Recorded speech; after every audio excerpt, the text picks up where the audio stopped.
Hey guys, welcome back. Today we're going to be doing something a little bit different. We're going to be jumping into Mists of Pandaria Remix, and I'm going to be showing you the fastest ways to level up from level 10 to level 70. This is kind of a wombo combo of a bonus XP guide plus a farming spot guide, all wrapped up into one video.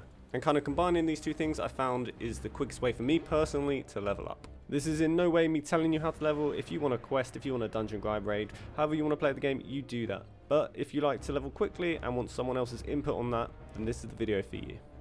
Before we begin, don't forget to hit the like button, subscribe, all those good things. Let's jump straight into it. Before we even make our new character, the first thing we're going to want to do is get this achievement unlocked on your main character. It's called Infinite Power 12.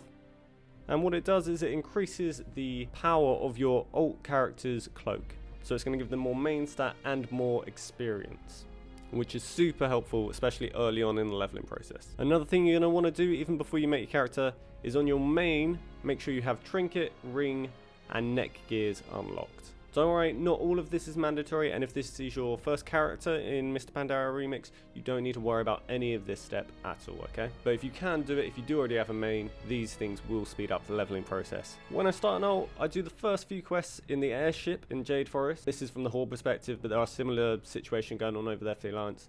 And then I head over to the nearest bazaar, which is just here, and this is where all the infinite dragons hang out. We go to the bazaar so that we can pick up our rings, necks, and trinkets from this lady here. You'll only be able to purchase these trinkets, rings, necks if you've already got the achievement on another character or this character. There's different achievements for each one. I'm not going to go into it here, but point is, if you've unlocked it on your main, you'll be able to get it on your ult. And then instantly queue for a heroic dungeon. If you're a tank or a healer player, this queue is going to pop pretty instantly. Even DPS, they're pretty quick queues. If you are DPS and it is taking a little while, continue to quest around Jade Forest just so you're not kind of wasting time. But before we enter the dungeon, we need to make sure we don't have auto loot enabled. Auto loot basically just picks up everything from a dead mob. You don't want to have that enabled for a reason that I'm going to get onto in just a second. You can turn auto loot off in this menu just here.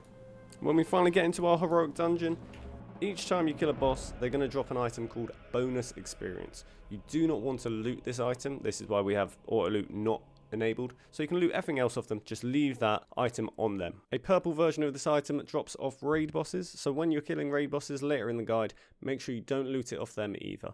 That bonus experience is going to be sent to you in the mailbox. And we're going to leave it there and not worry about it for just a minute. And what you're going to do is continue to do heroic dungeons until you hit level 25. And that brings us to our next step. Raids. Raids is super important that if you want to level quickly, you run one normal Mogushan Vault in its entirety when you hit level 25.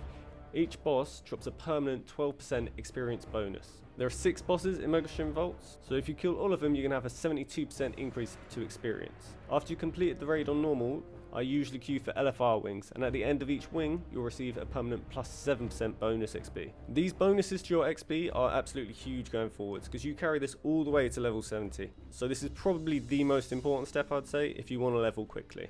So around this time, you're going to be level 28-ish, which brings us on to the next step, power leveling monkeys. This part of the guide, I'm going to be going over the hozen farm.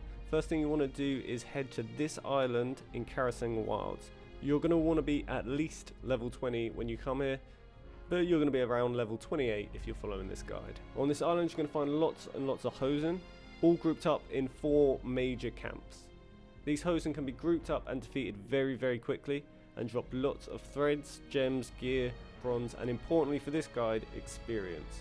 Before we start fighting these hozen, equip tinkers that do AoE damage. We're going to be pulling at large packs of the hozen, so the best tinker I have found, and you should always equip, is Victory Fire. This tinker will explode each time one of the hozen dies, causing a ripple effect and killing all the other hozen. I appreciate that if you started a new character, you might not have all the tinkers unlocked, but aim for ones that do AoE damage. That's very, very important. And make sure the AoE tinkers that you do have are on your highest item level bits of gear, as that will increase the power of those tinkers. The farm itself is very simple.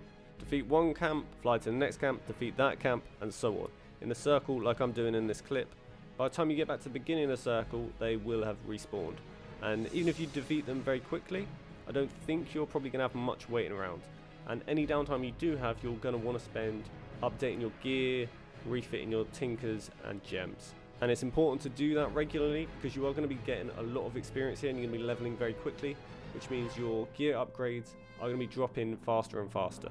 and you don't want that dodgy Mists of Pandaria remix scaling catching up with you, so make sure you are updating your gear, your gems, your tinkers, all that good stuff. The hozen myself only really have one main ability, which is a slow, which isn't really much of an issue because you've got lots of mobility with your cogwheel gems, providing you with an extra movement spell.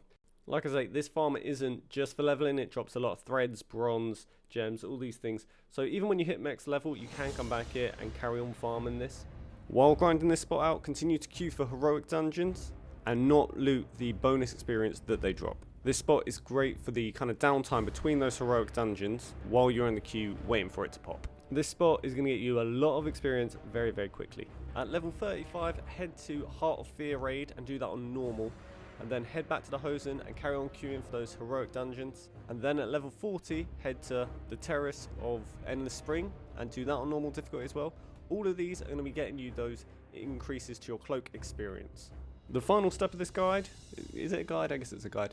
The final thing I do when I'm leveling is I go to the mailbox and I open up all the experience bonus that I've got. Now the amount of experience that you receive from each of these tokens is going to be increased because of the power level of your cloak and the increase in experience that that gives you due to doing all the normal and LFR raids that we've been doing while we've been leveling. So depending on how many heroic dungeons you've done will depend how many tokens you have, and each token will be worth more depending on how many normal / LFR wings you've completed. I don't have the exact numbers on when's the best time to do this, but I have tried to figure out the minimum amount of experience tokens and experience on a cloak you're gonna need. So on my mage you just saw receive all those experience tokens. He received 23 rare tokens, 11 epic totems, the ones that drop from raids, and he had 323% experience gain on his cloak. And that got him from level 44 to level 63. So you're definitely going to want a lot more than that. Now with this monk you're seeing here, he had 47 rare tokens, 15 purple tokens, and 339% experience gain on his cloak.